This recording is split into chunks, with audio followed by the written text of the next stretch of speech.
Se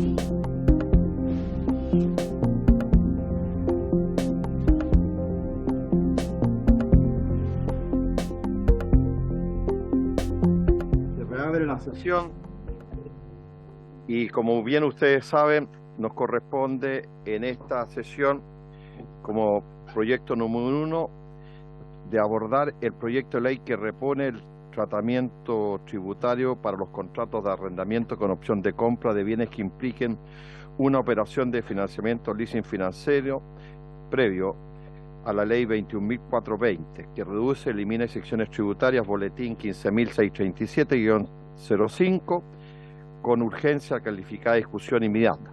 Tenemos la presencia del señor ministro Mario Marcel. Ministro, bienvenido. Director de Impuestos Internos y subdirectora normativa, bienvenida. Me aprendí ya. Diego, que ya es el diputado número 14 de la comisión, bienvenido también. Ministro, le ofrecemos la palabra para que usted exponga sobre esta derogación respectiva. Sí, muchas gracias, presidente. Sí, este proyecto se refiere a una norma que se incorporó, entiendo yo, en las postrimerías de la discusión de las medidas tributarias para el financiamiento de la PGU, y que básicamente cambió el tratamiento tributario del leasing. Y ese es un tema que nos surgió a propósito de conversaciones particularmente con el sector de transporte, que usa el leasing con bastante frecuencia para la adquisición de material de transporte, camiones, buses, etcétera. Esta norma, que después puedo explicar cómo funciona y cuál es el cambio que genera, la verdad es que en términos de recaudación no tiene un impacto permanente, sino que más bien cambia el momento en que se efectúa la recaudación, cambia el momento temporal, y por lo tanto los beneficios en términos de recaudación que generaba eran beneficios más bien de corto plazo, porque en el largo plazo el tratamiento digamos, los impuestos se pagan igual. Entonces, para explicar la mecánica de lo que había, lo que hay y a lo que queremos volver, creo que la puede explicar, no sé si el director o el coordinador tributario. Director, ¿quiere usted? Muy bien. Diego tiene la palabra y después usted, el impuesto interno. Gracias, presidente. Sí, los contratos de leasing, o más, digamos, en nuestro idioma, en definitiva es un arriendo con opción de compra, donde difiere el tratamiento financiero del tributario. El relevante en materia tributaria es que la norma vigente hasta el 31 de diciembre del año pasado, para quien tenía la intención o adquiere un bien vía leasing, en definitiva para el arrendatario, las cuotas del leasing son un gasto. Cosa que difiere si yo compro directamente el activo. O sea, si yo me compro un auto, en verdad lo único que yo puedo llevar a gasto es el monto de la depreciación, que es según la vida útil del activo, por ejemplo, 10 años. En cambio, si yo lo adquiero vía leasing, cada cuota del arriendo es gasto para efectos tributarios.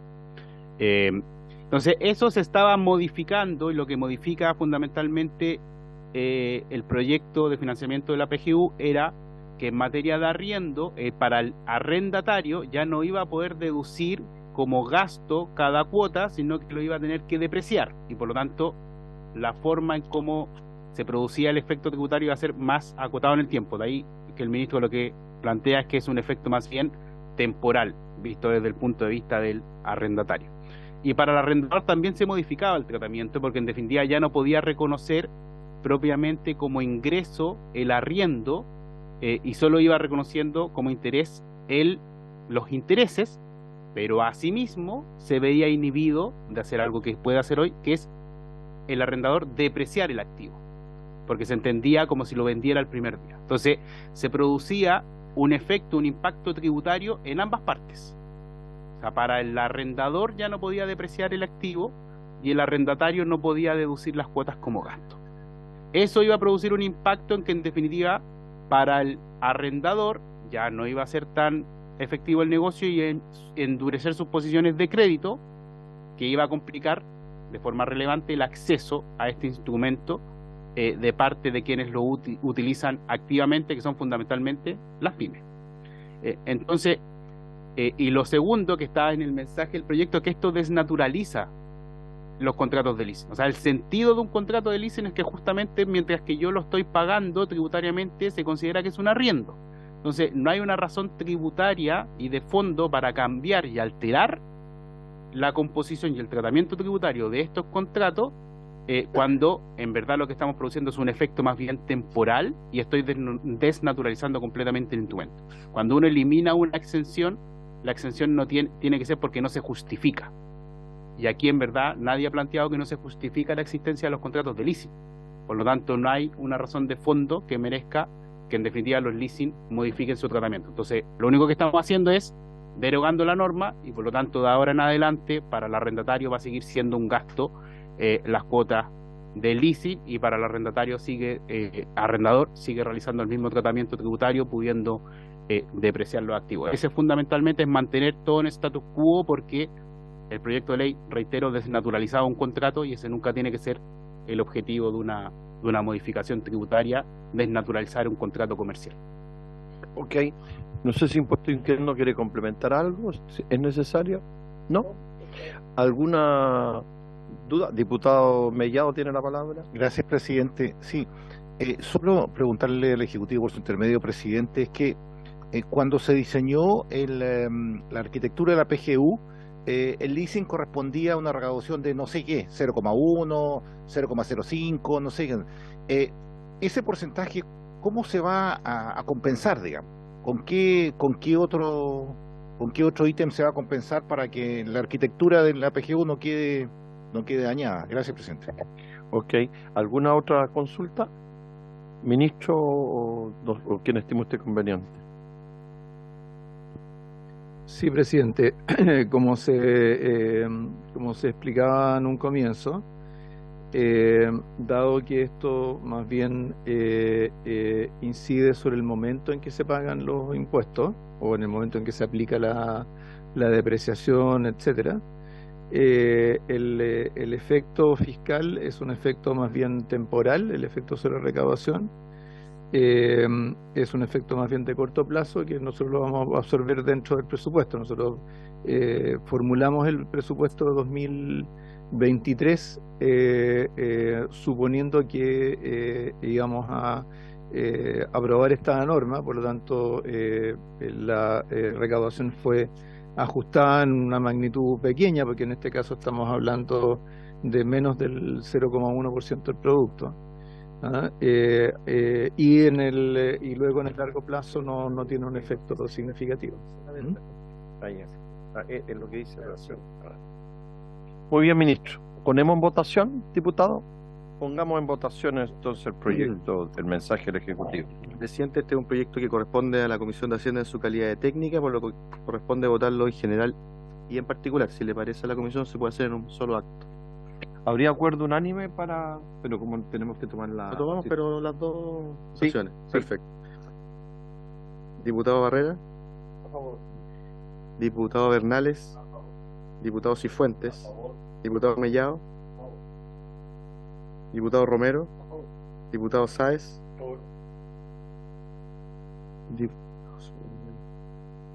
Diputado von Mühlenbrock.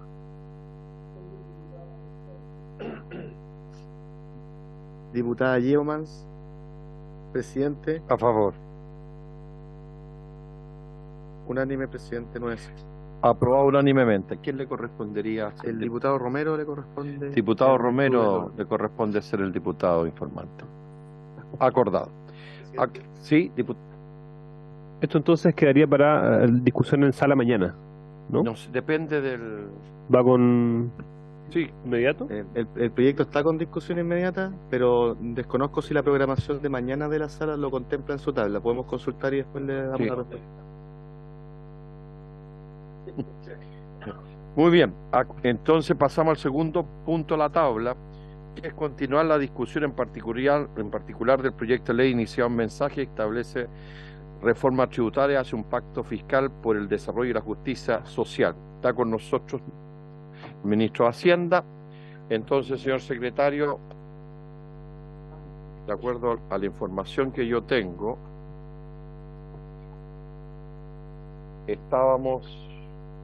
nos falta un nuevo comparado.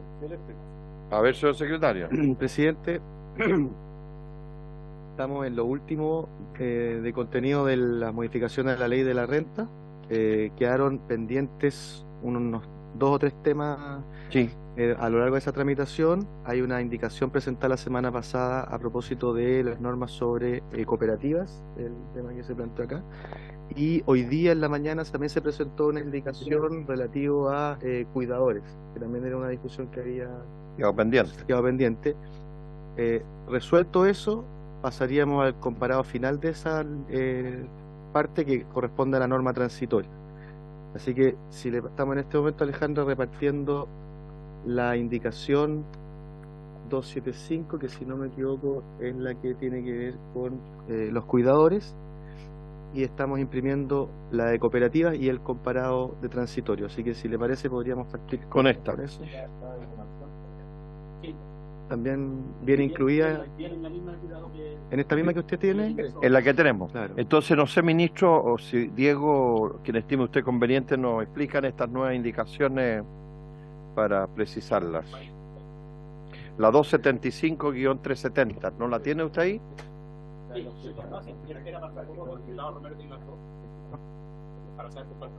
Muy bien. No sé, ¿quién va a precisar? Sí, presidente.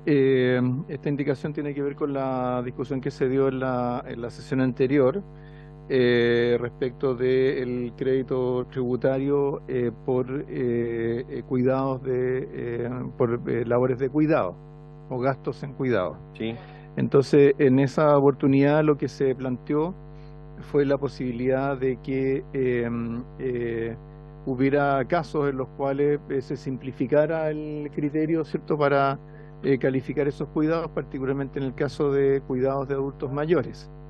Entonces nosotros lo que hicimos fue recurrir a la ley de adulto mayor, ver aquellos casos en los cuales efectivamente hay situaciones que son más, digamos, que le dan como mayor certeza a la necesidad de cuidados. Acá, aquí. Le dirán mayor certeza a las labores de cuidado. Entonces tomamos la definición de la ley 21.144 del 2019, la ley de adulto mayor, donde se identifica a las personas mayores de 80 años como quienes califican como personas de la cuarta edad, que entre las cuales existe una mayor prevalencia de pluripatología, de enfermedades crónicas, mayores riesgos de deterioro mental.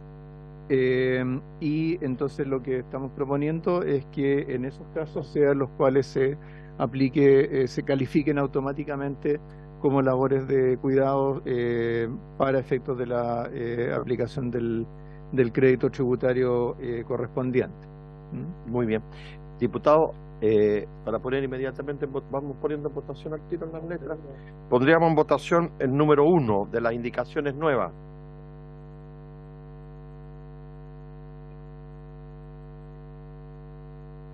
Diputados, estamos poniendo en votación el numeral 1 de las nuevas indicaciones.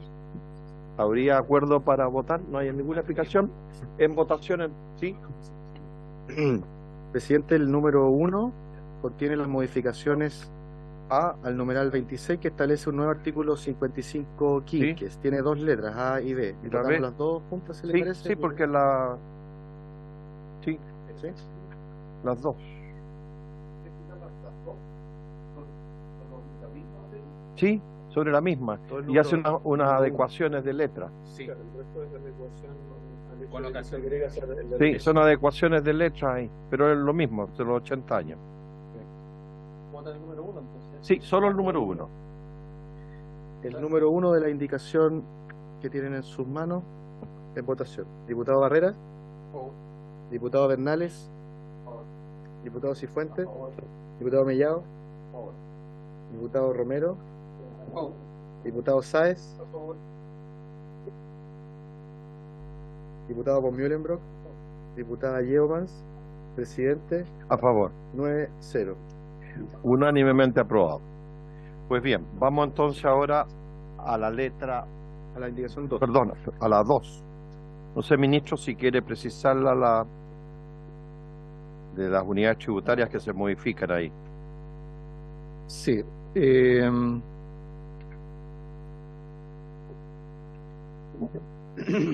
Sí, la indicación 2 es la que se refiere a los límites globales, a las deducciones de la base imponible o a los créditos contra impuestos.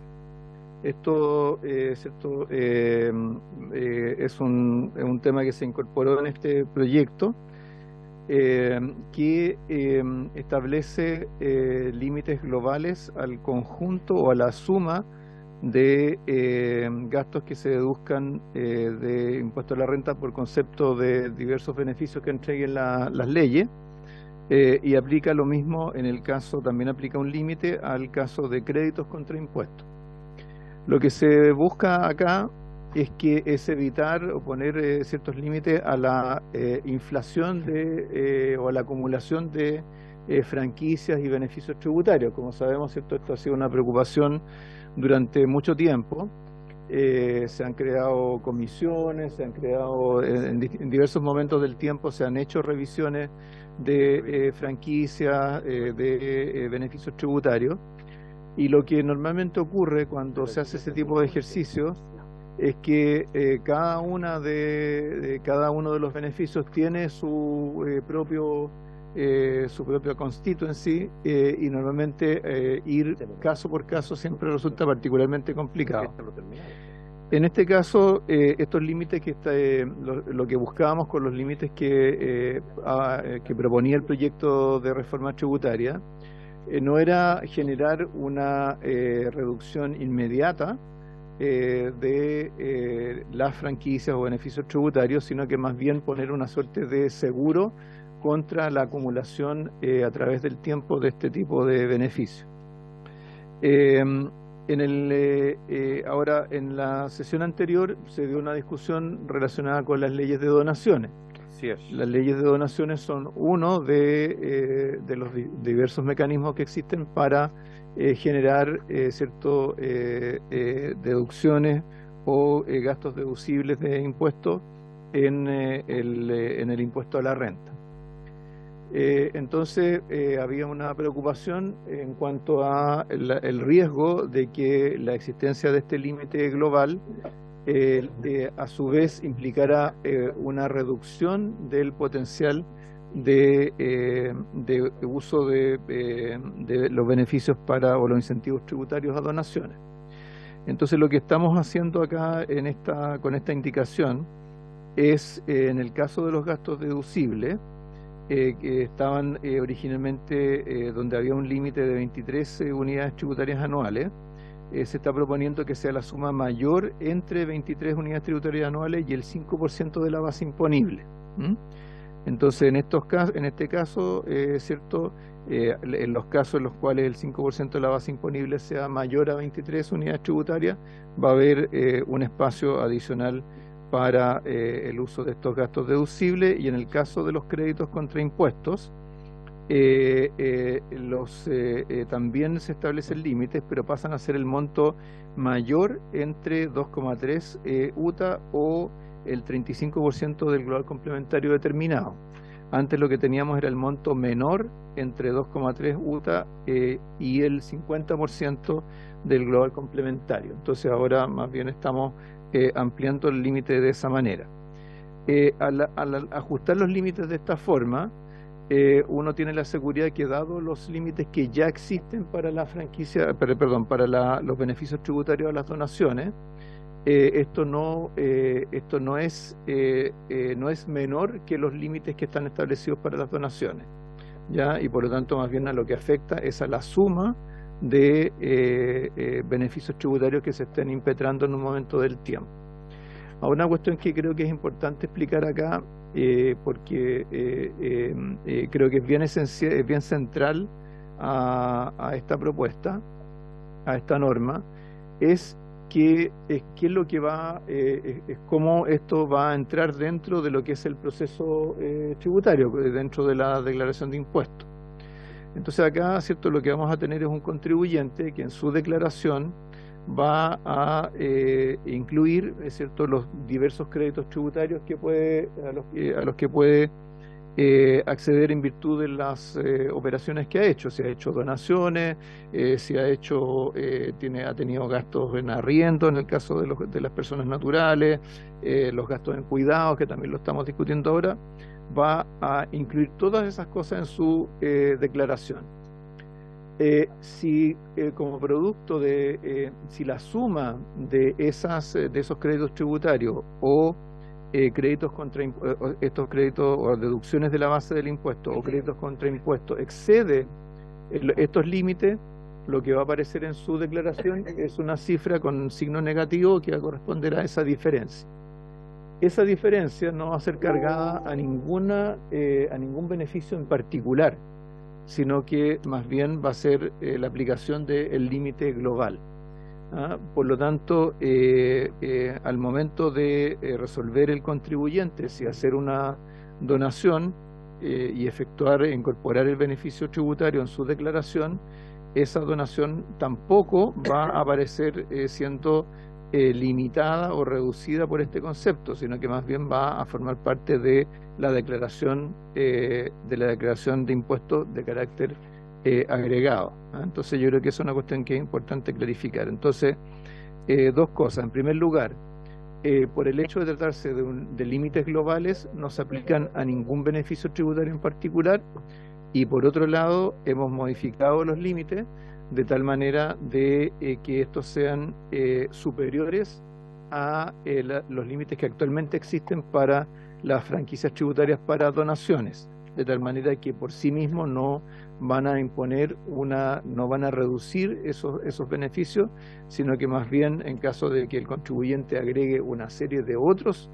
beneficios tributarios, pudiera eventualmente servir de límite. Y por último, en tercer lugar, esto es un tema que tiene más que ver con cómo vayan evolucionando las franquicias en el futuro, más que respecto de las franquicias que existen en la actualidad, pero es una norma que ha probado ser bastante eficaz en muchos países que han ido acumulando beneficios tributarios y donde la capacidad para tener la visión de conjunto es limitada, y una vez que se agregan los beneficios tributarios es muy difícil revertirlo. Entonces, preferible tener la tranquilidad de que si se aprueba un beneficio tributario, de todas maneras eso no va a horadar el sistema tributario en su conjunto, sino que más bien tendrá que ser ponderado por el contribuyente en términos de qué beneficios quiere impetrar y cuáles no. Eso sería, presidente. No sé si... Muchas gracias. Diego, ¿alguna consulta? Diputado Cifuentes, diputado Mellado luego. Sí, más bien, más que una pregunta, quisiera hacer una propuesta, presidente. Este es un tema bien complejo. Me costó mucho seguir al ministro, de verdad. Y por tanto yo le solicitaría que tuviésemos algo de tiempo para poder estudiar esta norma con más detención. Consultar también a organismos que han estado muy preocupados de esto. Como lo acabamos de conocer, sería bueno tener el espacio de al menos una semana para poder revisarla con detalle. Gracias, presidente. Diputado Mellado. En la misma línea se adelantó el diputado Cifuentes. La verdad es que es bastante importante que significa esto. Sobre todo me preocupa el tema de la sociedad civil. O sea, aquí hay un tema que a las personas de segunda categoría, por ejemplo, limitarlos a los incentivos en la ley de donaciones que establece movilizar desde las personas naturales a organizaciones sociales de la sociedad civil con un tope que hoy día no vivirían si no es con donaciones. Entonces, me preocupa estudiarlo bien, porque cuál va a ser el efecto real que van a hacer en esas instituciones de la sociedad civil que hoy día está organizada, que son los principales elementos de cohesión social, de prestación de servicios sociales que hacen ellos, incluso fortalecen la democracia. Entonces quiero saber cuáles son las profundidades en cada una de esas áreas y hacer ejercicio en comento, presidente. Yo creo que votarlo hoy sería una irresponsabilidad. No sé, ministro, si quieren complementar algo ustedes para tomar una resolución nosotros. Sí, presidente. O sea, nosotros, dado que esta es una indicación que se acaba de presentar, por supuesto, si las señoras y señores diputados quieren tener más tiempo para analizarla, parece bien. No tenemos ningún inconveniente, por supuesto. Lo que sí tenemos que tener claro es que este es un caso de lo que se llama tragedia de los comunes en economía, que consiste en que cada actor en particular siempre tiene ¿cierto? Una demanda y un argumento que es autojustificado, pero que no necesariamente cierto es consistente con el total, con el global. Y yo quisiera insistir en un punto. Estos no son límites a los gastos deducibles por donaciones de la sociedad civil, para fines sociales. Esas leyes tienen ya sus propios límites. ¿Ah? Esto se refiere al conjunto de créditos tributarios o al conjunto de deducciones de la base imponible o al conjunto de créditos contra el impuesto. ¿Ah? Y nosotros nos hemos asegurado de que estos límites sean superiores a los de las leyes de donaciones en particular.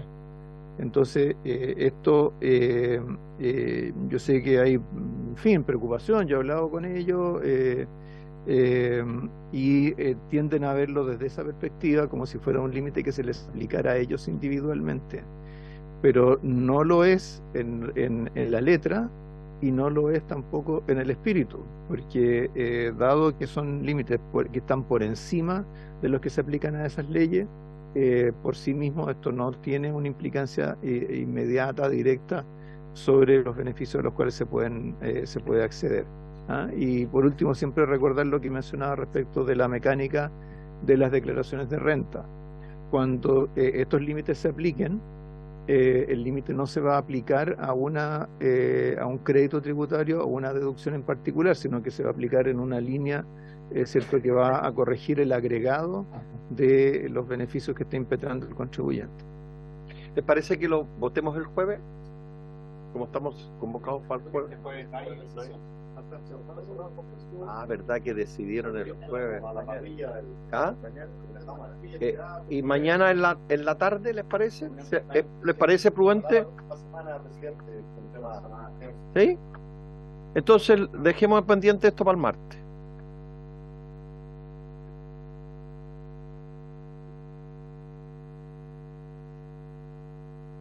Pero acuérdense que el acuerdo fue no.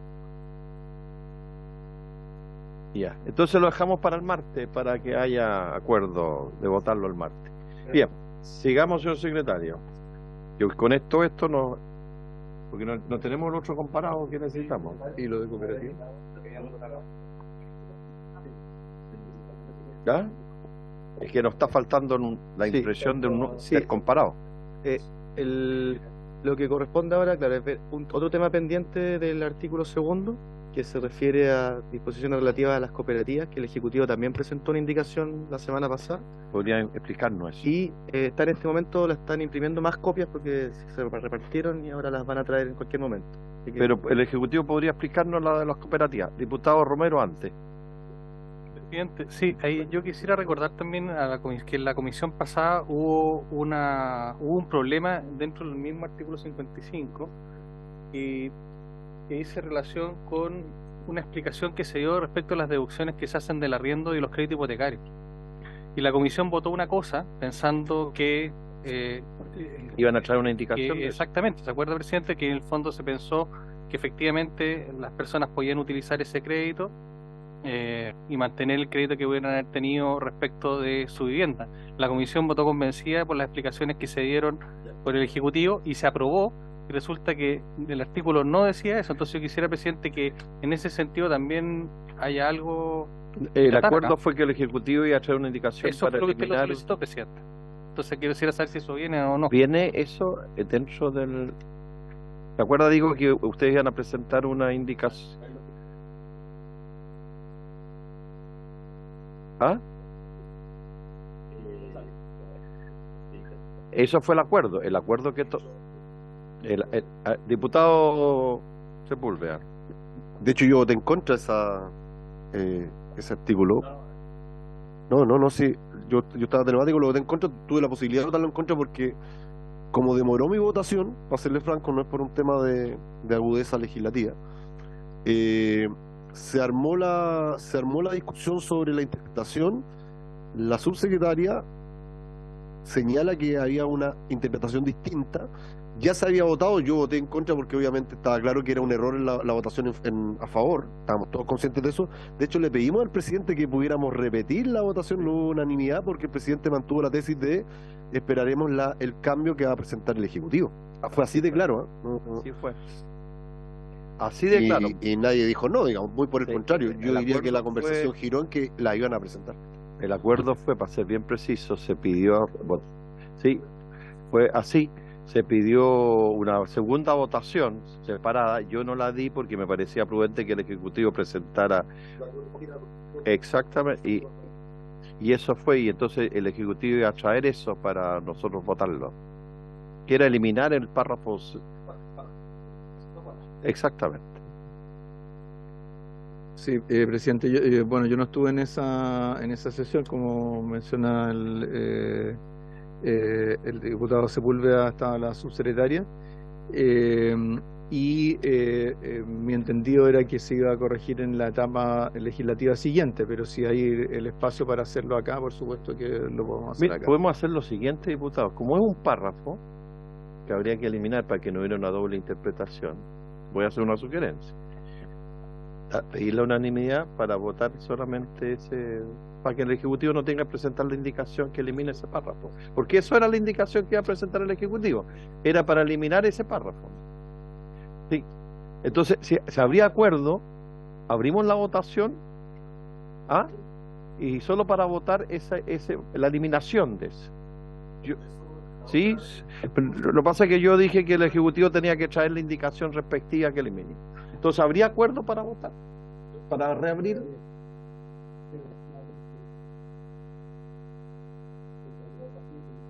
No.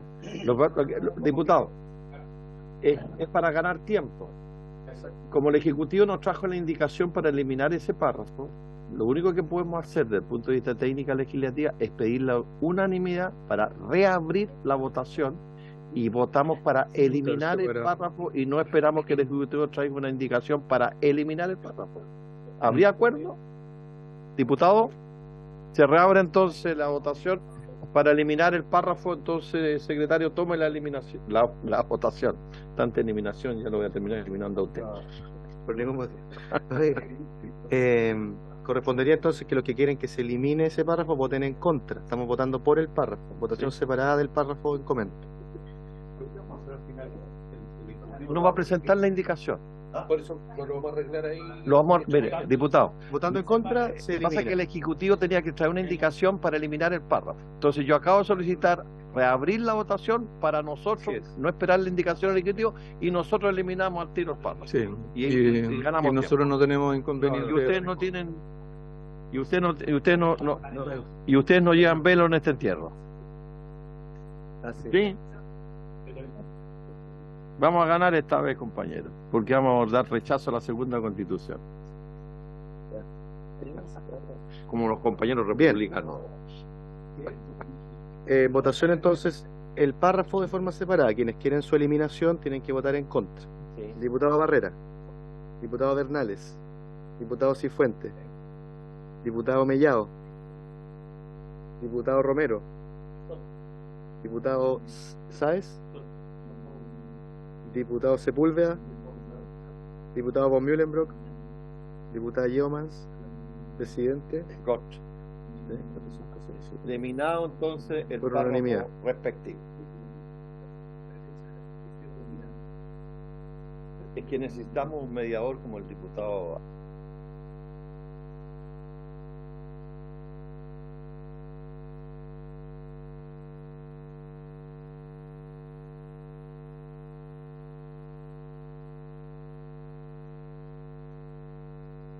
Yo quisiera, ya que estamos esperando algunos documentos, yo quisiera hacer unos comentarios antes de que sigamos avanzando en la reforma. Yo quisiera pedirle al Ministerio o a la Secretaría, más que nada, y hiciera un listado de los temas pendientes de votación. Lo que pasa es que el compilado o el comparado que vamos a empezar a ver ahora son de normas transitorias.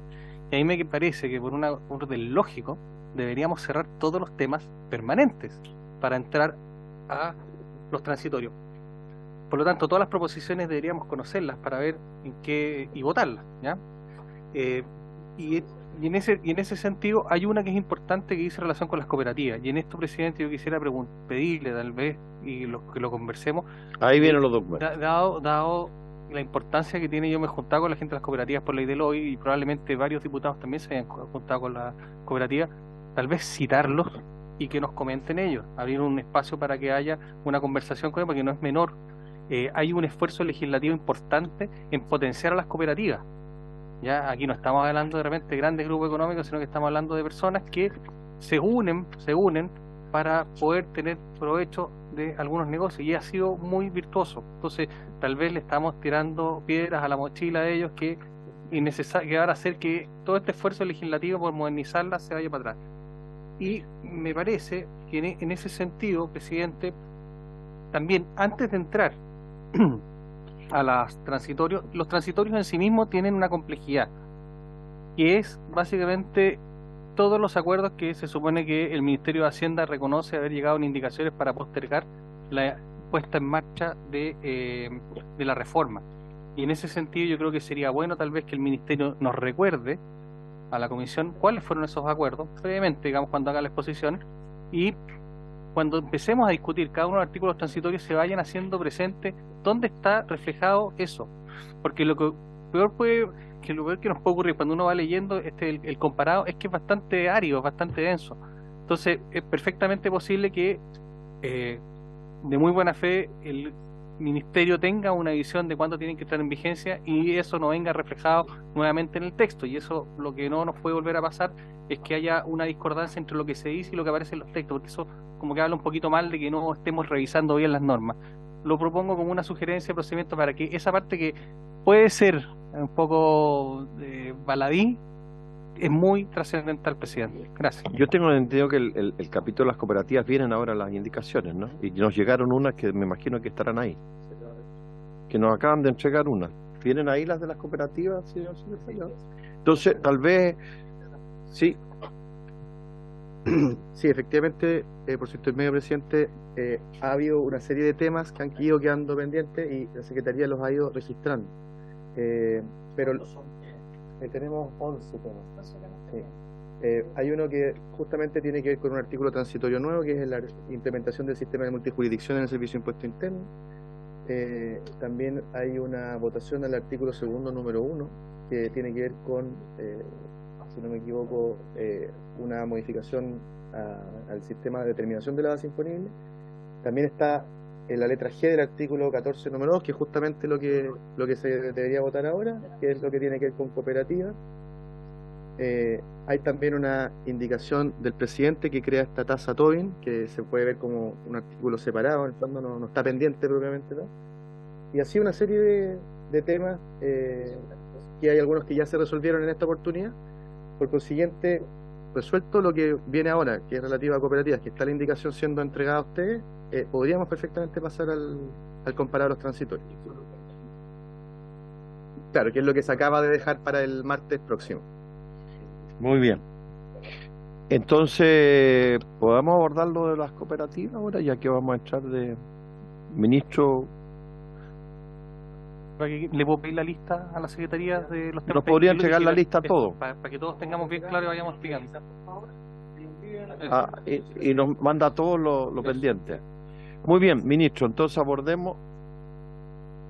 A ver, diputado Alexis. Que a lo mejor sería bueno que esos temas pendientes nos pusiéramos de acuerdo, no sé si el martes, de poder irlos cerrando todos, porque efectivamente yo creo que hay que ir completando la etapa para que no salga el martes de nuevo una discusión sobre dejémoslo para el miércoles, sino establecer ya que el martes quedó un plazo súper razonable para poder estudiar lo que recién nos presentaron sobre el tema de donaciones, poder a lo mejor el martes poder despejar todo lo que está pendiente para poder caminar con cuaderno limpio en el tema de los transitorios. Muy bien, hagamos lo siguiente. Lo planteo que mañana la Secretaría nos entregue las cosas pendientes y mañana tomamos una decisión.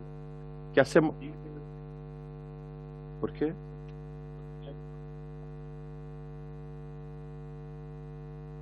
Pero en paralelo, pues el acuerdo constitucional, habemos algunos. Bueno, tomemos la decisión a la tarde, porque está convocada. Miren, entonces la Secretaría nos hace llegar eso. Diputado, este es un paréntesis que yo debería haberlo comentado ayer y me olvidé. Lo que pasa es que y no tiene nada que ver con nada, pero me voy a volver a olvidar si no lo digo hoy día.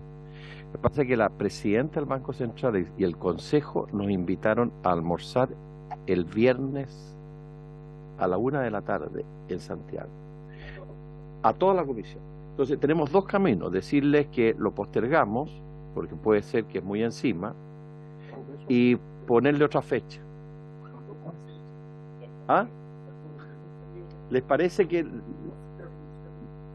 es toda la comisión ir a conversar con el directorio del Banco Central? Que fue esa reunión, la pedí yo, la solicité yo.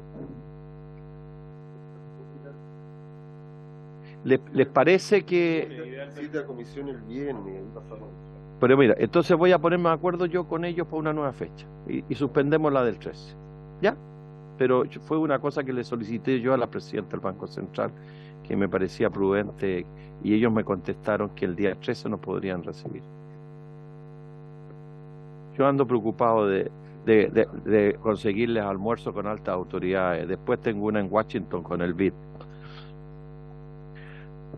Muy bien. Hecho el paréntesis, esperamos la explicación de las cooperativas. ¿Diego va a intervenir? Sí, gracias, presidente. Esto es fruto de unas indicaciones que en su momento presentó el diputado Mellado con el diputado Sauerbaum, entendemos que con varios otros miembros de esta comisión, que en definitiva tenía que ver con precisar el tratamiento tributario de las cooperativas, fundamentalmente manteniendo el régimen tributario que tienen actualmente y esclareciendo algunos puntos. Adicionalmente, nosotros tuvimos 3 reuniones con la Asociación de Cooperativas, donde escuchamos sus inquietudes, cuáles eran sus principales preocupaciones, y en base a eso es que se elaboraron las indicaciones que están ahora en sus manos.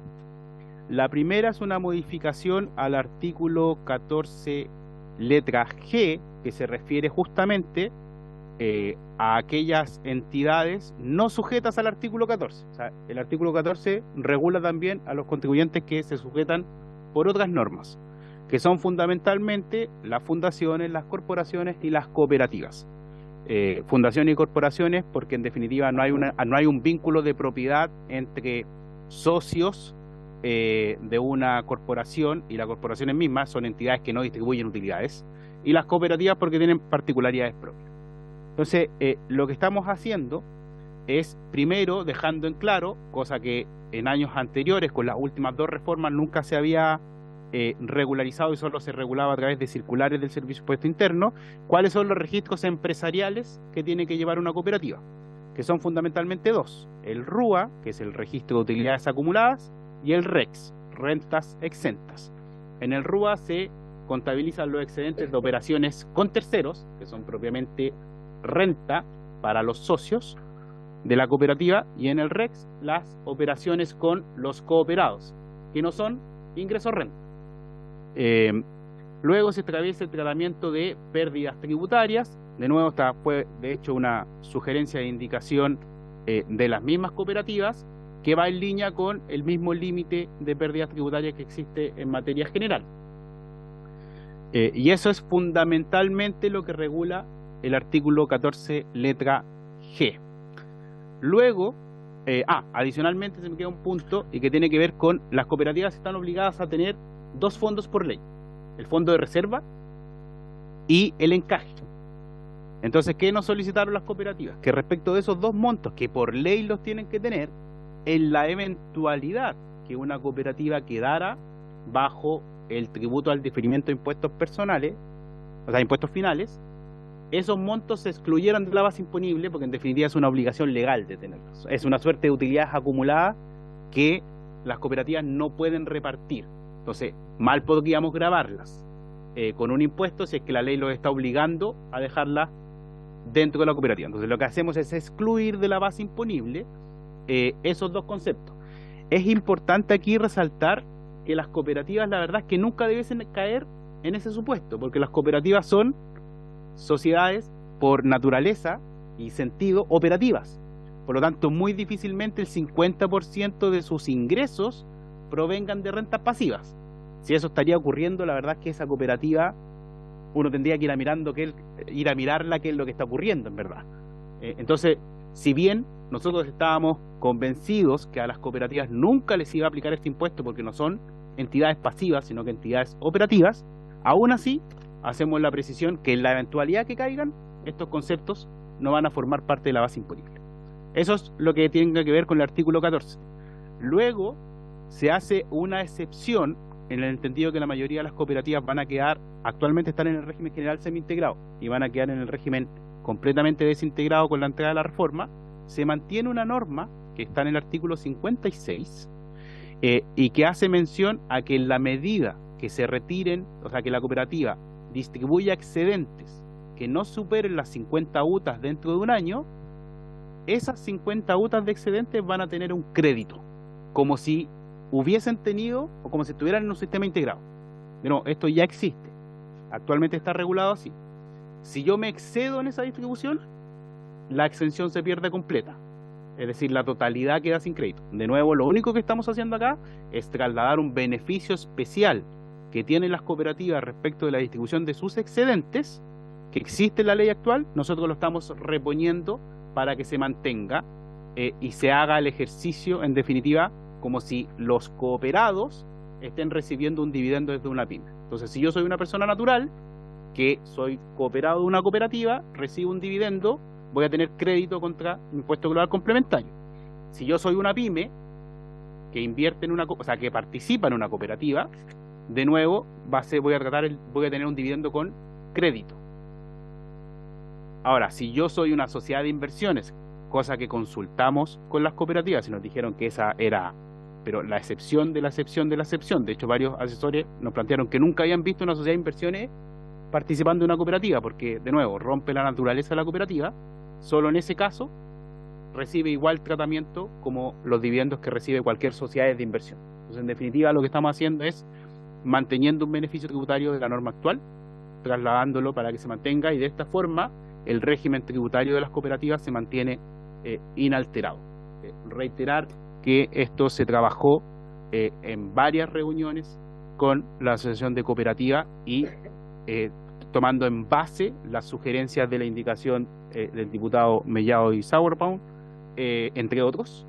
Lo único que hicimos nosotros es una reubicación de los artículos con el objetivo de que orgánicamente la ley de la renta se explique mejor. Diputados, ofrezco la palabra, diputado von Mühlenbrock. Gracias, presidente. Bueno, saludar al ministro de Hacienda. Sí, esto también lo conversamos con Diego en su oportunidad cuando se empezó a tratar el tema. Y también estuvimos con Sauer y con Mellado, porque hemos recibido la inquietud sobre, digamos, el tema de las cooperativas. Pues me gustaría ver, entiendo bien lo que está explicando Diego, me gustaría darle una vuelta, digamos, a los efectos, digamos, que puede provocar, pero aprovecho justamente para preguntarle por su intermedio si lo que se está planteando en esta nueva ejecución, esta nueva indicación del Ejecutivo, es lo que ustedes conversaron con lo que te escuché tres veces con la Asociación de Cooperativas, y en ese sentido están de acuerdo con lo que tú acabas de exponer en este momento. Sí, Diego, perdón, antes de alguna otra consulta, diputado Romero. Presidente, yo quisiera solicitarle a usted que tenga bien tal vez citar en términos breves a la Asociación de Cooperativas que nos expliquen estas indicaciones, porque por ejemplo, acá yo estaba revisando las indicaciones, claro, y hablan de las reservas, ¿no es cierto?, de excluirlas obviamente la base, pero las reservas que se mantengan por disposición legal. Cuando yo tuve la reunión, que vuelvo a decir, la tuve por ley de hoy, me explicaron que existen reservas legales y reservas voluntarias. Yo no sé si aquí están las voluntarias, pero las reservas voluntarias, para que no, si lo explicamos así como así, no son mecanismos para eludir el pago de impuestos, sino que tienen una razón lógica dentro del propio sistema de las cooperativas. Entonces, y que yo creo que sería positivo, presidente, que nos ilustren de qué se trata, de manera tal de que tal vez después de una breve exposición que puedan hacer la asociación, nosotros podamos votar estas indicaciones. Gracias, presidente. Mire, hagamos lo siguiente. Como ya votamos en general este proyecto, requerimos la unanimidad. No se puede. Ni aún por unanimidad se puede recibir audiencia. ¿Y por qué tan vamos a tener que cambiar la constitución entonces? Yo sé que estamos en particular, pero yo creo que si hay unanimidad, si hay por unanimidad, secretario, a ver. Es una de las pocas normas que no admite que por unanimidad se deje sin efecto. Ahora bien, existe un mecanismo que se contempla también en el reglamento que les permite a ustedes, durante la tramitación particular, hacerse asesorar por expertos o especialistas en una determinada materia. Ese es el instrumento que se ha utilizado para poder destinar alguna parte de una sesión para, por ejemplo, en el proyecto de reforma tributaria anterior se ocupó en algunas oportunidades, pero no permite, por ejemplo, recibir a una entidad gremial. Pero podemos hacer un resquicio legal. No podemos hacer un resquicio legal. Citar una sesión especial de la comisión. Podemos hacer una sesión especial de la comisión, una sesión especial, que es escuchar a las cooperativas. Pero no tiene, es una sesión especial nomás. Eso que no tiene nada que ver con la reforma tributaria. Eso quedaría fuera del informe. No, eso podemos hacer. Se puede hacer para que ustedes puedan tomar conocimiento de eso. Sí.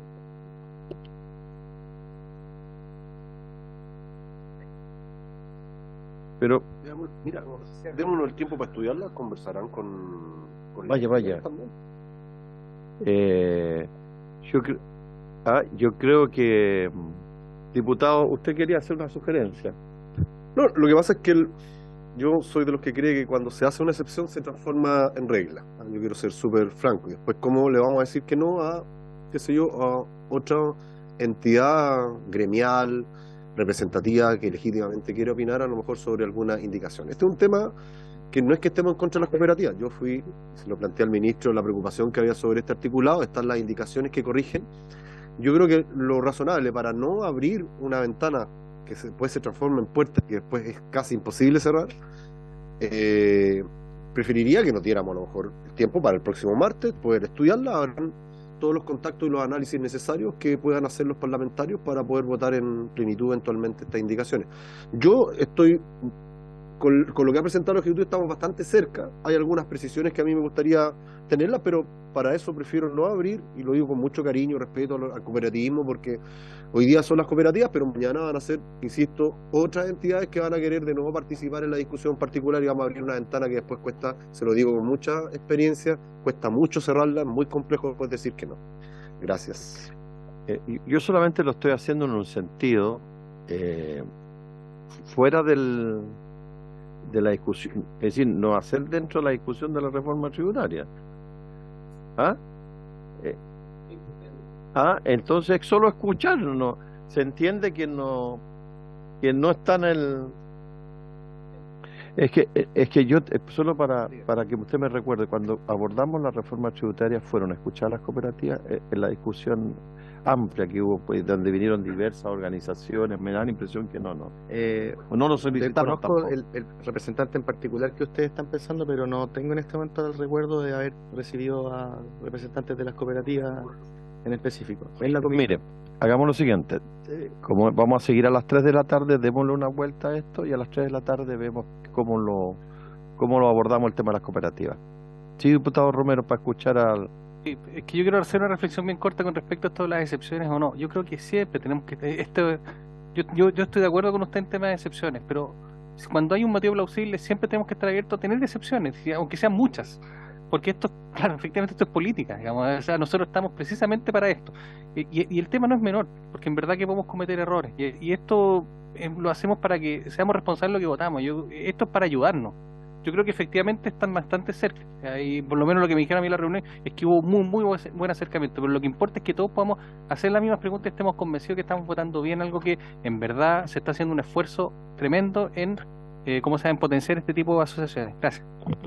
Muy bien. Sí, le iba a ofrecer la palabra, Diego, para lo mismo. Gracias, presidente. Solo muy breve porque algo mencionó el diputado también Romero. La situación respecto de las reuniones que sostuvimos con la asociación de cooperativas, ellos en principio se mostraron de acuerdo con las indicaciones. Después, fundamentalmente, en los últimos días han planteado el tema del fondo de reserva voluntario, de también excluirlo. Nosotros sobre eso hemos planteado dos situaciones que creemos que son relevantes de analizar. Primero, el sentido propio de la norma desde un punto de vista técnico es que yo exima de la base imponible a aquellos componentes que la ley lo está obligando. El punto es que si yo incluyo dentro de la exención aquellas reservas voluntarias, esto podría eventualmente empezar a abrir espacios donde cooperativas de inversión se podrían ver favorecidas con la norma. Entonces, hay que tener cuidado con cuando uno hace una excepción y un tipo de entidad queda excluida completamente de un impuesto, porque eso puede generar distorsiones que, de nuevo, rompan la naturaleza propia de las cooperativas. Y reiterar de nuevo que, por naturaleza, las cooperativas nunca deberían pagar este impuesto porque las cooperativas son entidades operativas. Y por lo tanto, en verdad, si el 50% de sus ingresos provienen de dividendos, esa cooperativa no debiesen ser el tipo de cooperativas que nosotros estamos intentando incentivar. Se supone que el sentido de las cooperativas son aquellas donde una serie de pequeños personas o pymes se reúnen para mejorar su posición y comercializar productos que ellos mismos producen. No para transformar a las cooperativas en sociedades de inversión eximidas de este impuesto. Entonces, esa es la razón, primero técnica, del por qué nosotros, respecto del fondo de reserva voluntario, señalamos que no procede eximir. Primero porque es voluntario, y la lógica desde la técnica dice que hay que excluir lo obligatorio establecido por ley. Y segundo, porque o si no, se abre una puerta para que pudieran empezar a existir cooperativas de inversión que queden eximidas de todos los tributos, o sea, de todos estos tributos. Y eso, en nuestra opinión, no es la política pública que uno quiere establecer para las cooperativas. Eso como antecedente, sin perjuicio de que lo podamos volver a conversar cuando esta comisión entre. Muy bien. Diputado, al tiro, diputado Romero, nos corresponde entrar al artículo 2, disposiciones transitorias, para que empecemos a abordarlas.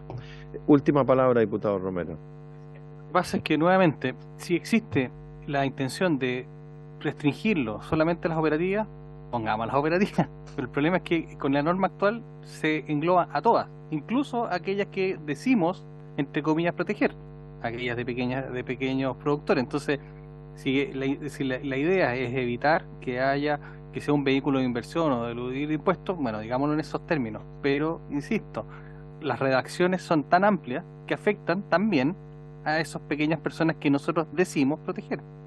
Muy bien. Hemos escuchado sobre las cooperativas. Entonces, señor secretario, entraríamos a las disposiciones transitorias. El Ejecutivo tiene presentadas unas indicaciones sobre indicaciones. ¿Sí? Las indicaciones a su texto. A eso digo. Tiene presentadas indicaciones a su texto. Entonces, podríamos partir con la número 52.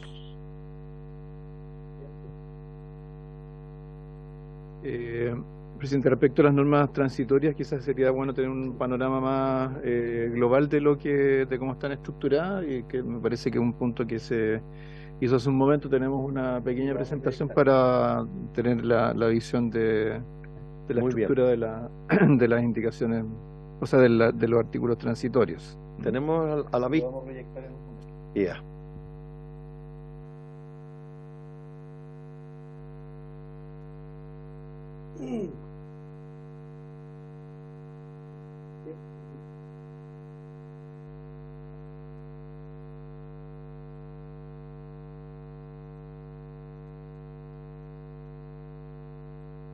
Ya. Mientras se carga, puedo puede empezar, explicar, ¿cierto? O sea, dentro de los artículos transitorios, lo primero, ¿cierto?, es fijarle fechas de inicio a ciertas cosas. Los primeros numerales son los que son más claros en términos de fechas específicas de vigencia. Entonces el numeral 1 contiene las modificaciones que empiezan a regir en el 2024. Esto ya es un cambio respecto a la anterior, porque en el texto anterior, antes de las últimas indicaciones, empezaron a regir el 2023. Estas son las que se refieren a la agenda antielusiva de renta, incluyendo precios de transferencia, rentas pasivas, exceso de endeudamiento, paraísos fiscales.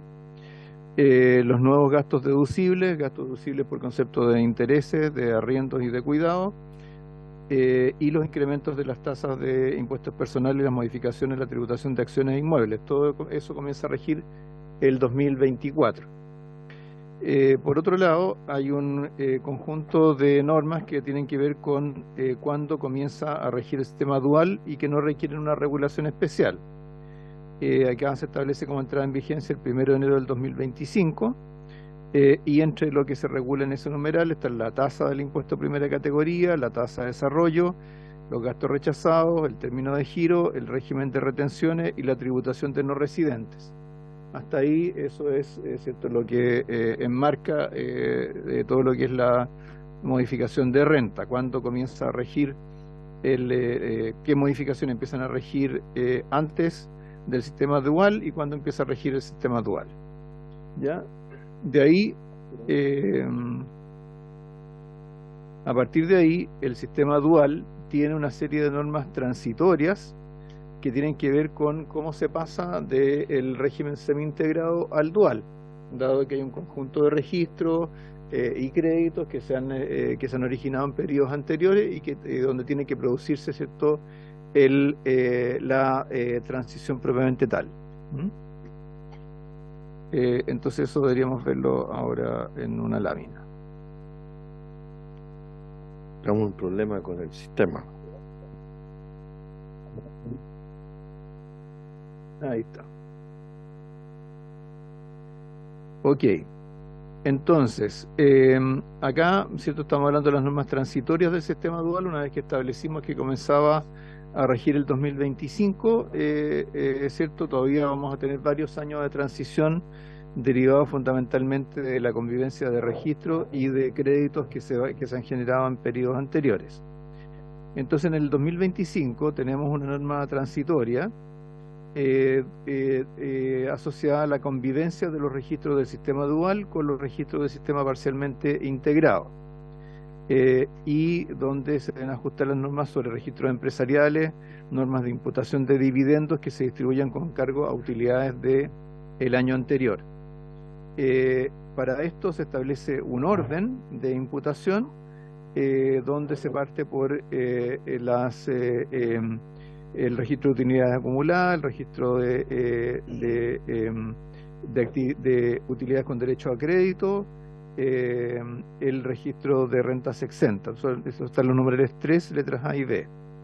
También se ajustan las normas sobre términos de giro y créditos contra impuestos finales, esto en el caso de empresas que terminen en ese momento su operación, y se establece un impuesto sustitutivo de 10% sin derecho a crédito para facilitar el proceso de transición sin necesidad de manejar todos los registros en el caso de los contribuyentes que así lo quieran hacer.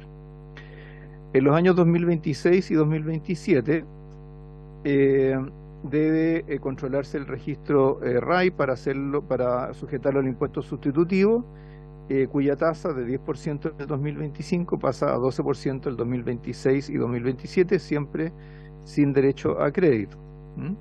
Y luego se mantiene, se ajusta el orden de utilidades imputadas, manteniendo siempre el registro de utilidades acumuladas del régimen semi-integrado primero y después con los registros que son propios del sistema nuevo. Y en el 2028 ya regiría la norma permanente del sistema dual. A partir de ahí ya no debería controlarse el registro el registro RAI, y el saldo que resulte disponible se entiende como saldo inicial para el registro de utilidades acumuladas a partir del 1 de enero del 2028. Esto es la transición del sistema dual. Entonces, como se puede ver, tiene que ver con, ¿cierto?, cómo ir adecuando los registros. Obviamente es un momento en el cual van a convivir registros propios del sistema antiguo con registros del sistema nuevo. Toda esa transición termina el 2028 y al mismo tiempo, ¿cierto?, tiene que haber estas normas de imputación de utilidades, dado que se acumulan, ¿cierto?, utilidades de periodos anteriores. En la lámina siguiente están los incentivos, también es parte de las normas transitorias, los incentivos para completar la tributación de utilidades reinvertidas y retiro en exceso. Entonces, para esto tiene que ver con tributación de utilidades reinvertidas que vienen acumuladas desde la reforma anterior. Entonces, esto es para completar todo este proceso y poder transitar de manera limpia al nuevo sistema. Entonces, para las utilidades reinvertidas que se mantengan controladas en el registro de fondo de utilidades retenidas, se pueden sujetar a un impuesto sustitutivo con tasa de 15%, y los retiros en exceso que se mantengan acumulados pueden sujetarse a un impuesto sustitutivo con tasa de 20%. En el 2026, las utilidades reinvertidas que no se acojan al impuesto sustitutivo deben anotarse dentro del registro de utilidades acumuladas cuando hayan pagado el impuesto de primera categoría y dentro del registro RDT cuando correspondan a diferencias temporales, y luego los retiros en exceso que no se hayan sujetado al impuesto sustitutivo del año anterior quedan grabadas con impuesto único sustitutivo con tasa de 25%, el cual puede ser pagado hasta los 5 ejercicios comerciales siguientes, o bien considerarse como un ingreso diferido sujeto al global complementario durante un periodo de 10 años. Y luego en la tercera lámina tenemos la transición de la renta presunta. Esto aquí se menciona el numeral 4, pero en realidad es el numeral 11. Y acá tenemos que acordarnos, ¿cierto?, que la renta presunta se aplica gradualmente. El 2024 disminuye los límites de ingreso para cada actividad de manera gradual. 5.000 UF para el sector agrícola, 3.500 para el sector de transporte, 9.000 para el sector minero, y el 2026 comienza el nuevo límite de 2.400 UF parejo. Aparte de esto, dentro de las normas transitorias, también está incluido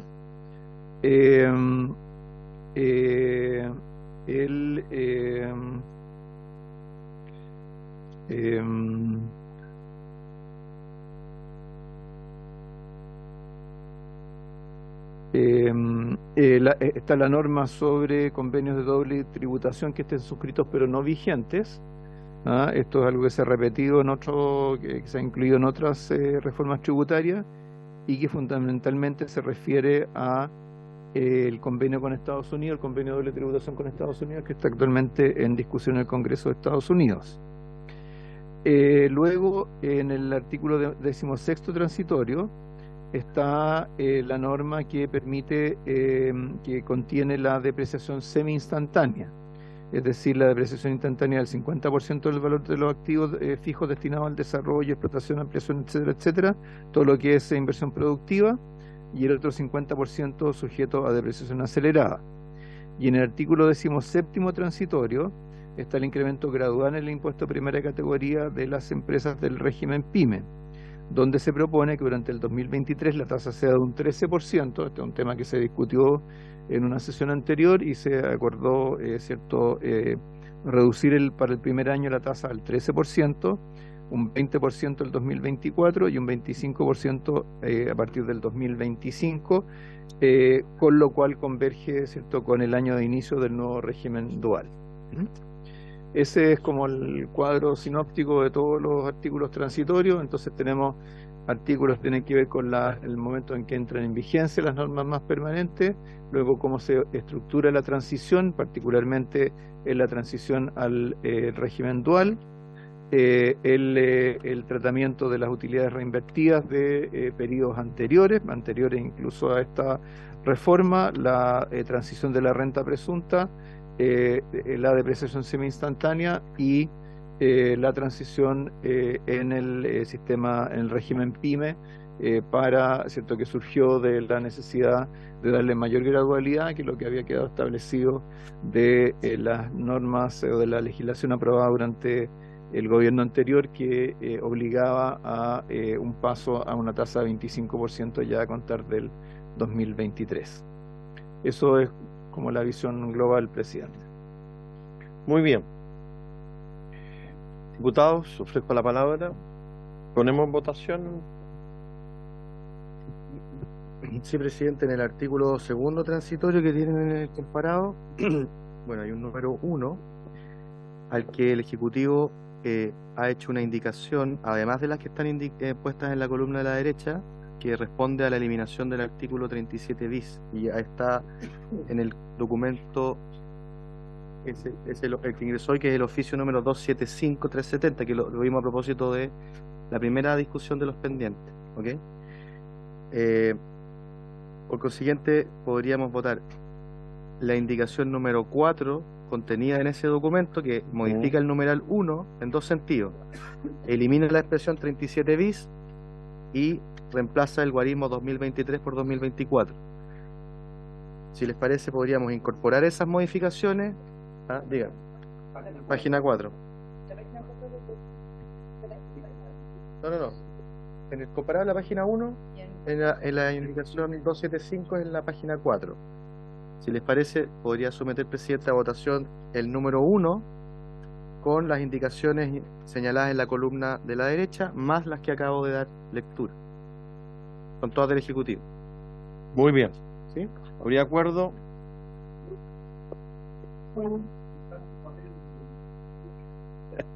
A ver, secretario, explíquele de nuevo. Sí. Explíquele de nuevo a los El diputados. contexto es la primera página. Bueno, la primera página del comparado de artículos transitorios, artículo segundo, Problema de edad, dice usted. tiene un número 1, ¿cierto? En la columna central.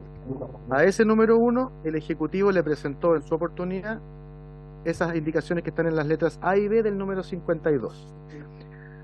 Además de eso, el día de hoy se presentó una indicación también a este número 1 del artículo segundo, que la tienen en este documento, Sí, en su página 4, 275. Este que está aquí, compañeros. Es el que se Nosotros vota en la- aprobamos este y quedó pendiente este otro. Es en la página 4 de ese documento. Hay dos modificaciones al número 1, en el sentido de la eliminación de la referencia al artículo 37 bis y el reemplazo del año 2023 por 2024. Así La es. propuesta que yo le hacía al presidente para someter a votación el artículo segundo en su número 1 con todas estas indicaciones, es decir, las que están en el documento aparte y las que están en la columna de la derecha. Clarito. Si le parece, lo ponemos Sí. en votación. En votación. Diputado Barrera, diputado Bernales, diputado Cifuentes, diputado Mellado, diputado Romero, diputado Sáez, diputado Sepúlveda, diputado von Mühlenbrock, diputada Yeomans, presidente, A favor. 1, 2, 3, 4, 7 a favor, 3 en contra. Aprobado. Entonces,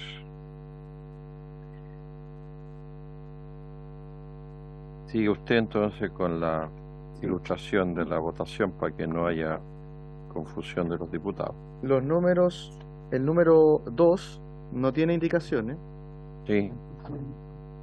por lo tanto se podría votar, si no sé si lo quieren explicar. Pero, No. es que, En el número 2, pero es que ese es el número 3, el número 2 del comparado. claro. En el número 2 del artículo segundo, ¿A dónde? verdad, se me corrió, sí. Tiene ¿Dónde? una indicación que reemplaza la expresión artículo 2 y el guarismo 17 la expresión 13, en la que está la letra Aquí, B. la letra B que Así está aquí es. al ladito. Sí, Ya. se me había- Ya. Y la letra B, el cambio del guarismo.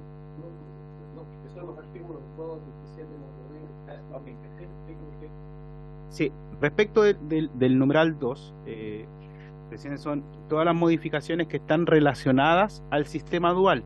Entonces, en definitiva, recordar que si no, nosotros estamos dando una entrada diferida del 2025. De lo contrario, esto entra en vigencia un mes después de la publicación de la ley. Los artículos, el número 2 es el que contiene definiciones, que define el nuevo impuesto. El número 3 es la tributación de los contratos por cuenta en participación. El 17, número 7, devoluciones de capital. El 20, el que establece la rebaja de impuesto de primera categoría única, 25%.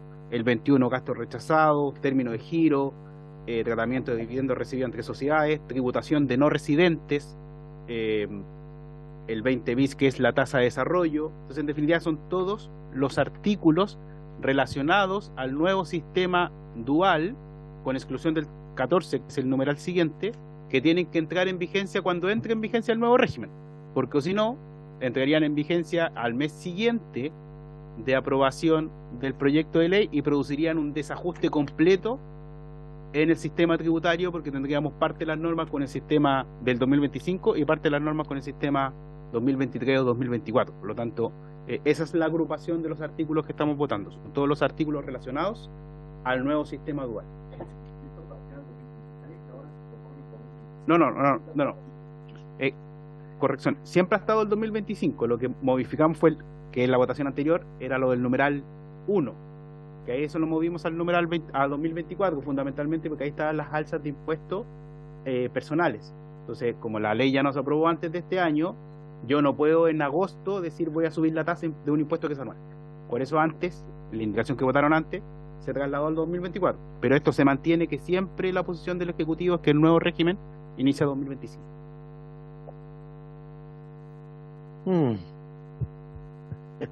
En votación.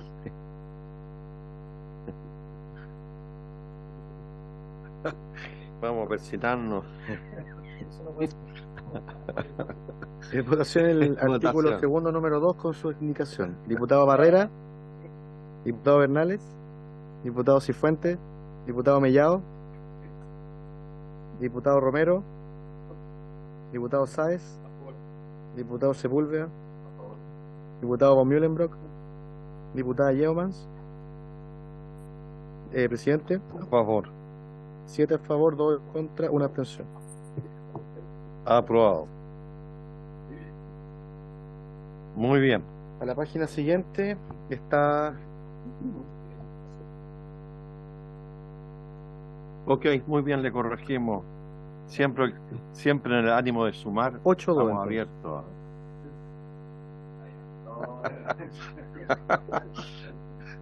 Siempre hay que sumar,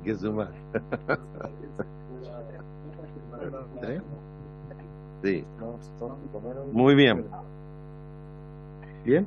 Bien, A secretario. la página siguiente, la 2. La está página 2. El número 3 del artículo segundo, que tiene una indicación letra C en la columna derecha, que también es del Ejecutivo.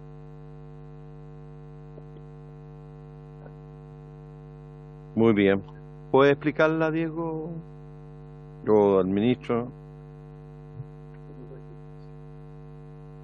Sí, presidente, esto es lo que explicó el ministro en la exposición y en la presentación, que tiene que ver con que el año 2025 hay ciertas particularidades. Es decir, empieza el nuevo régimen, pero se van a estar distribuyendo utilidades con cargo a las utilidades generadas al 31 de diciembre del 2024. Entonces uno tiene que hacer convalidar los registros empresariales. Es decir, yo suelo, durante el 2025, voy a estar distribuyendo lo que genera el 31 de diciembre del año anterior. Por lo tanto, son utilidades que tenían derecho, por ejemplo, a crédito. Entonces eso implica que si yo no aprobara esta norma, el 1 de enero de 2025 desaparecerían todos los registros empresariales y se perderían todos los créditos contra impuestos finales.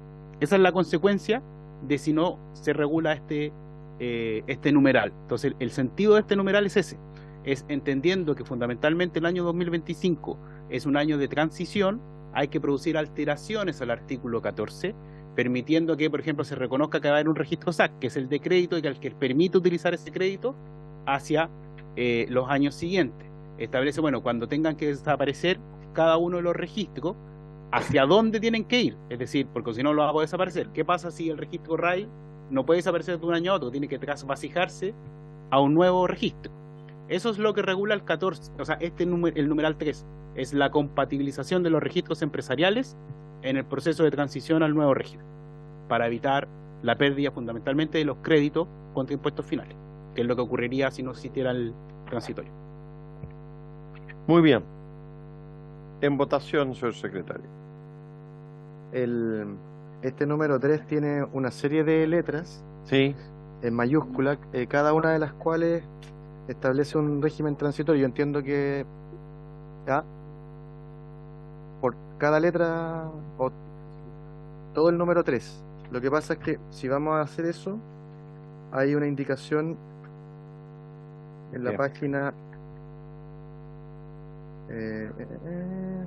13. No, pero eso ya es el número 4, perdón. Sí, Sí, el número entra. 3 implica votar desde la página 2 hasta la página 12. Sí. O sea, perdón, 13, hasta la mitad de la 13. Pero es toda una cuestión que si se vota por separado puede generar inconsistencia. Porque lo acaba de explicar Acá. Sí. Muy bien. Ponga en votación. Pero, a ver, pero diputado. No. Yo vuelvo a insistir, la historia de la ley la toman los abogados que ven esto, ¿ya? Acá ha hecho una explicación don Diego que dice relación con qué pasaría si no se aprueba esto a la luz de esta reforma, ¿ya? Por supuesto. Entonces, cuando uno va, claro, pero aprobada esta reforma, si no se aprueba, no. Entonces, no es que si votamos en contra, se acaba el mundo. Lo que yo quiero decir es que no puede ser que nosotros estemos votando 12 páginas de una, así, Porque son... sin que exista, pero expliquen en cada uno, mira, esto se relaciona con los regímenes, si van a votar igual a favor, pero yo estoy tratando de facilitar, ahora si quieren lo vamos así, pero me parece que esa información es útil después para el cumplimiento de la ley. Muy bien. Diputado... Es que el diputado Romero van a votar igual a favor. ¿Sí? Yo he tenido variaciones en votación acá. Entonces, es que hay que precisarlo. Es que por eso yo digo al revés. ¿Qué variaría en términos de las explicaciones para que no votara en contra? ¿Variaría algo? Diputado Romero. Finalidad no es que varíe a lo mejor la No. votación, que obviamente puede ocurrir, pero lo que importa es que quede testimonio que estamos votando esto en esta parte. Mira, hay muchos diputados que yo creo que están un poquito complicados y están haciendo un salto de fe, ¿ya? Y que alguien que me diga que tiene súper claro cada uno de los artículos probablemente no va a ser así. Pero es muy importante que por lo menos se vaya desmenuzando de manera que el mismo asesor, con muy buena voluntad que ha tenido en esta tramitación, le explique, mira, respecto a esto es esto, No, respecto a esto otro lo otro, y así. Les da claridad a ustedes también, a toda la comisión. No es que a lo mejor vaya a ser radical en cambiar la votación, pero sí en el trámite legislativo lo ordena. Ya, pero ya lo explicó el ministro y ya vamos a entrar en votación para no entrar en discusión. No quede en el aire, digamos, algo. Lo que sí ha planteado, y lo ha explicado el asesor Diego Riquelme, es que esto es un conjunto armónico, digamos. Y por eso se vota, si bien pareciera que es como una gran cantidad de temas que se votan, son todo un armónico. Como en algunas veces nos detenemos en artículos y en palabras muy precisas, porque hay que hacerlo, porque evidentemente se requiere. Pero esto es un texto largo que es todo un todo armónico, que cualquiera modificación interna obviamente lo hace caer, genera un caos, no es palabra, Muy bien. un enredo tributario. Y por lo tanto, sí lo tenemos claro que efectivamente tiene que ser un paquete completo, porque no puede votarse de otra manera. Digamos. Gracias, diputado. En votación. El número 3, Sí. con sus indicaciones. Sí. Diputado Barrera, diputado Bernales, diputado Cifuentes, diputado Mellado, diputado Romero, diputado Sáez, diputado Sepúlveda, diputado von Mühlenbrock, diputada Yeomans, presidente, A favor. 8-2. Aprobado. Ahora en la página 13 hay una indicación de los diputados Sauerbaum y Mellado. ¿Todavía se mantiene? Página 13. 13, que habla del guarismo 24 por 26. No, 13. 13. No sé si el Ejecutivo quiere hacer algún comentario que amplían ahí el plazo. Estoy pensando en el futuro ministro. Le dije presidente. No, gracias. Después de lo que vivió. Sí, presidente. Esto se refiere a la tasa del diferimiento de impuestos finales para las sociedades que reciben rentas pasivas. Entonces, el requisito referido a las rentas pasivas está fijado para el ejercicio comercial 2024. Esto uno tiene que anclarlo en algún momento del tiempo, ¿cierto?, para efectos de calificar a las sociedades. Y entendemos que lo que hace la indicación de los diputados Mellado y Sauerbaum es cambiar ese punto de referencia al 2026. A nuestro entender, ese cambio, o sea, fijar una fecha futura, implicaría inducir o facilitaría que una serie de sociedades que han sido pasivas, que se han comportado como tales, se transformen en los 2 años siguientes y de esa manera eviten el pago de este impuesto. Entonces uno tiene que, en estos casos uno tiene que fijar un punto de partida, una base para efectos de calificar a las sociedades que corresponde al momento en que comienza a regir el impuesto en lugar de diferirlo hacia el futuro. ¿Nos parece? Diputado Sáez. Solo consultar, en base a lo que acaba de señalar el ministro, entonces, si estas indicaciones al posponer su vigencia tienen impacto en la recaudación, entonces ¿esto es admisible? Pregunto. Diputado Mellado, le contestamos al tiro. Presidente, mire, esta tiene la misma intención que tiene el diferimiento de la aplicación del IVA de los profesionales, de las empresas profesionales, es que se adecúen, obviamente, porque si a una empresa que tiene una estructura que de acuerdo a la estructura tributaria que siempre ha tenido Chile, de la noche a la mañana le cambian el sistema, tenemos que dejar también que se adecúen, que haya un tiempo prudente para adecuarse. No es que le peguemos un zarpazo a las empresas, decir, ¡pum!, aquí, no, tenemos que permitir que ellos se adecúen efectivamente como quieren su mejor criterio tributario.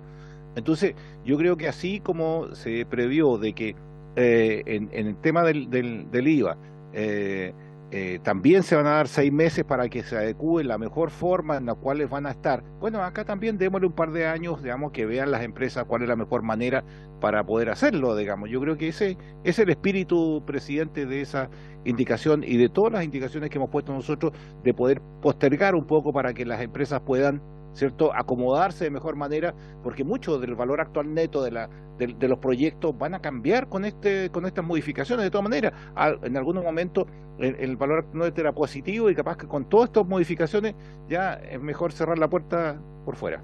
No, nunca tanto, diputado. El Ejecutivo se ha planteado, hasta lo que he escuchado yo, no partidario de ampliar hasta el 2026. Diputado Romero. Sí, presidente, yo no soy especialista en temas tributarios, así que yo siempre le pido gentilmente al Ministerio de Hacienda me ponga algunos ejemplos, porque ¿qué pasaría si consideráramos este plazo del 2000? ¿Qué pasaría este traspaso el 2023-2024? ¿Cuándo se debería efectuar este cambio? Y lo mismo, yo no me queda clara lo que dice el asesor, en el sentido que de diferir más el plazo, las sociedades podrían cambiarse a partir de 5 meses más, pues, digamos, de 2020. Entonces, no entiendo esa preocupación. Muy bien, le pediremos al Ejecutivo que la explique para que la entendamos todos.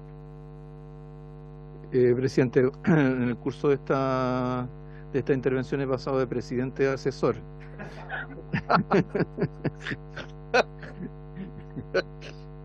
Para que usted, que la vía es tan variable, la vida es muy en minutos cambia el poder. En minutos. Pero está bien, demuestra la humildad que tiene usted. Así es, presidente. Sí, a ver, acá, cierto, dado que la indicación se refiere al cambio de fecha para todas las veces que aparece, ¿cierto? Entonces acá lo que se está cambiando es el año comercial en que empieza a regir el impuesto y el año que se toma como referencia para efectos de calificar a las empresas como empresas que básicamente se financian con rentas pasivas. Entonces acá lo que está ocurriendo es que la vigencia general o sea, aquí estamos teniendo movimientos en direcciones opuestas. En la vigencia general de la tasa al diferimiento de impuestos finales, está fijada de manera general a contar del año 2025. Esta norma la norma del Ejecutivo la estaba adelantando para el 2024, y la indicación de los diputados Mellado y Saguarón la posterga para el 2026. Entonces tenemos aquí 3 fechas en juego, ¿ah? Dado que esta norma estaba en el articulado transitorio, efectivamente, como señala, me parece, el diputado Romero, ¿cierto? Cada año, o sea, esta referencia a calificar como sociedad pasiva el 2024 en este artículo transitorio está ligado al hecho de que la norma, aquí se estaba adelantando la entrada en vigencia de este impuesto para el 2024. Posteriormente, por supuesto, en cada uno de los ejercicios eso se va a ir ajustando en función de la situación de esas sociedades cada año. Entonces, si contamos a contar de ahora, suponiendo que ¿cierto?, que esta es una ley que se aprueba en los próximos meses, ¿cierto? Ya sea que sea 2024, 2025, 2026, siempre las sociedades tienen tiempo para ajustarse. Pero otra cosa distinta es que se postergue la vigencia de toda la norma para el año 2026, ¿ah? Entonces eso un poco son la disyuntiva que plantea la indicación. Ahora tiene las implicancias fiscales que acá se mencionan, sin duda, ¿ah? Muy bien. Presidente. El micrófono. Gracias, presidente. Solo que, en definitiva, si uno, más allá de la admisibilidad, pero si uno aprobara esto, podría llegar a la conclusión que el año 2026 se pagaría 2 veces el mismo impuesto, porque el año 2025 entra en vigencia la letra B del artículo 14, que establece este impuesto. En ninguna norma estarían como contradictorios. Entonces, si el 2026 se aprueba el impuesto que está en el transitorio, se tendría que sumar al impuesto de la letra B del artículo 14, que opera desde el 2025. O sea, uno podría llegar a esa conclusión, que es perfectamente plausible, lo que implicaría duplicar el impuesto en vez de otra cosa. Entonces, la verdad es que la indicación, más allá de la admisibilidad o no, también generaría ese efecto con ocasión con los transitorios que ya están siendo aprobados. Entonces, en definitiva, se produciría una duplicación de los impuestos, porque este impuesto no habla de la letra B, que sería lo que quizás produciría un reemplazo. No es un aplazamiento de la vigencia. Duplica el impuesto el 2026. Muy bien. Diputado Sepúlveda, antes de votar. No, yo entiendo la intención de la indicación, la comparto, lo hemos discutido en otras ocasiones, pero el Ejecutivo en el proyecto considera espacio de implementación. No es que estamos calculando los tiempos, ya todo puede variar, pero obviamente, sí, no, está bien. Y por cierto que si esto se alarga en demasía, si no hay piso durante el año, habrá que ver las modificaciones para que estén los votos y los tiempos de implementación también, que a lo mejor va a haber que modificar, pero hoy día, en los tiempos razonables de una aprobación de este proyecto durante el año 2023, que es la proyección que hace el Ejecutivo, le da un margen, yo diría que razonable, de adecuación a las empresas para poder hacer todos sus cambios. Distinto si no lo tuviera, yo ahí anoto el punto, pero lo tiene. Lo que se está planteando por la indicación es ampliarlo con los efectos que tiene, pero yo diría que tiene razonablemente el espacio. Si esto no camina al 2023, perdón, presidente, si no camina al 2023, esto se alarga al 2024, claramente que esa fecha termina siendo inoperante, digamos, y habría que... En el Senado le podrán hacer la modificación. Director, ¿quisieran ustedes opinar?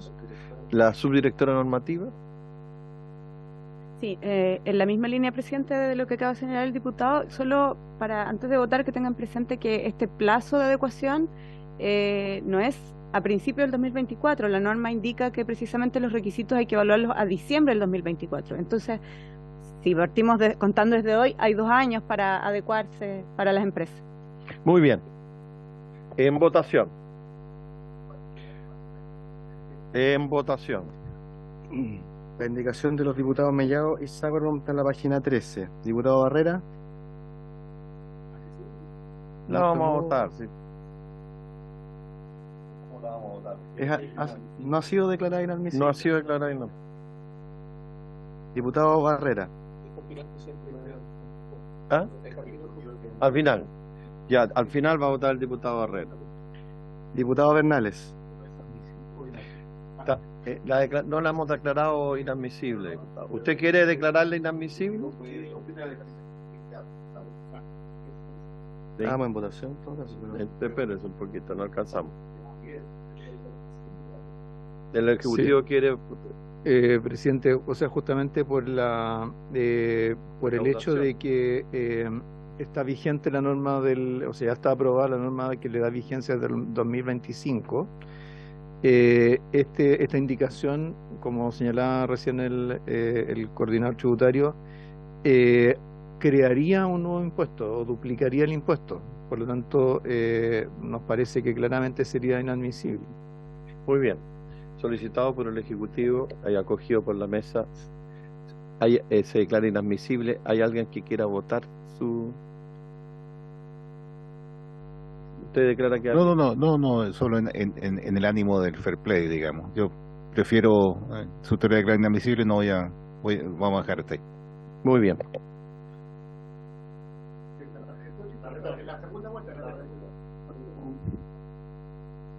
No voy a hacer mayor cuestión. Presidente, correspondería entonces votar el número 4, que va desde la página 13, tiene una indicación letra G en la página 14, Sí. indicaciones H e I, la página 15. Y después hay una indicación de los diputados también del Pero eso 24. era el número 5. Al 5, tiene razón, es al 5. ¿Quiere explicar el numeral 4? Está ¿Lo pondríamos en votación? en votación, si no hubiera inconveniente. Estamos en la página 13 y vamos a votar hasta la página 16, hasta el numeral 5, todo el numeral 4. Diputado Barrera. El numeral Ambas. 4 entero. Numeral 4 con sus respectivas indicaciones del Ejecutivo. Sí. ¿A favor? Diputado Bernales. Diputado Cifuentes. Hasta la 5. O sea, hasta antes, número Sí. 4. Es del numeral 6, el del 5. No, pero Las del Ejecutivo son, es el numeral 4 con las indicaciones del Ejecutivo. sí, son adecuaciones del Ejecutivo que hizo. Diputado Mellao. Diputado Romero. Diputado Sáez. Diputado Sepúlveda. Diputado von Mühlenbrock. Diputada Yeomans. Presidente. A favor.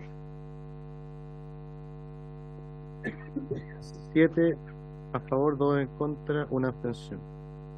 Muy bien, vamos al numeral 5. Quedan 3 minutos. 3 minutos.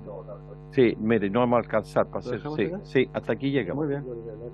Sí, esta es larga y hay varias indicaciones. Vamos al 5. Entonces nos vemos a las 3 de la tarde, queridos diputados.